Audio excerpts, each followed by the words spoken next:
Welcome to all the E-Type Club members and E-Type Jaguar enthusiasts. I just wanted to do a very short video on these bonnet springs, or bonnet hinges with the springs. One of the first things I wanted to go over was these are the old ones, and you can see, hopefully you can see, they're quite badly pitted, the springs. So actually I have 4 brand new ones.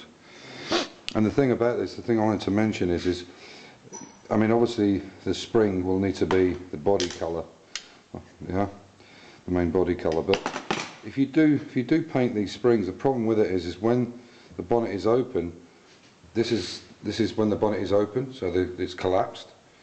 But when it's fully open, the springs are open like this all the time.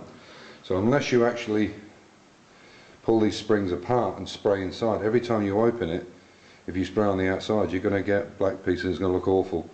So my suggestion, what I intend to do, is keep them black, but make the hinge obviously the same body colour. So that's something. But as you can see, they need to be changed before these are sprayed.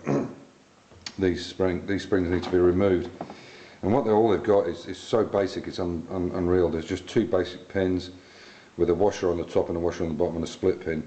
But depending on how old these things are, trying to get these split pins out is quite difficult. I would imagine this has been on the bonnet from day one, I would imagine.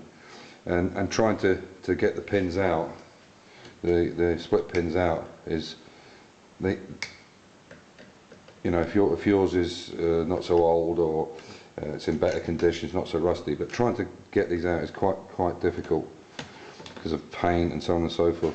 So what I've found is if you have a problem with it, the best thing then is just actually clip them off.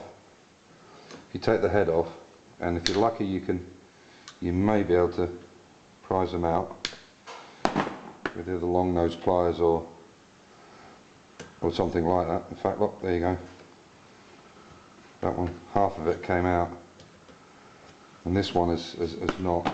So basically, then all you need to do is just open it with a screwdriver, and obviously these washers are going to be changed as well because they're corroded underneath. So it doesn't really matter if you damage them getting them over the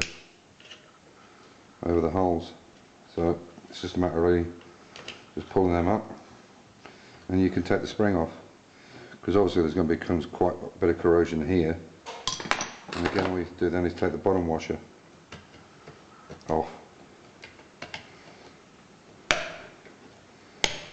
Same situation. And then all you need to then do is use a very small drill, 2mm drill, and basically just drill them through, which is exactly what I've done with this one. Now what I'm going to do is take them back down to the workshop and sandblast the pins area, because they're all, as you can see, they've all been drilled back out. Obviously the split pin is much lighter metal than the rods are, and then they'll get sprayed up. The one thing I did want to show is on this mechanism, there is no clip or retainer for this. So obviously, as you can see there with the spring together, yeah, it's sat like that, and there is nothing here to stop this piece coming off. It's basically just a press, or it's almost like a press fit, but the weight's on it all the time, or the spring tension. And if you have an issue with it, what I've done there in actual fact is just mushroomed the head, because it's a very small movement anyway. But if that was a problem, you could always drill a hole through this and then maybe use some kind of self-tapper with a larger washer.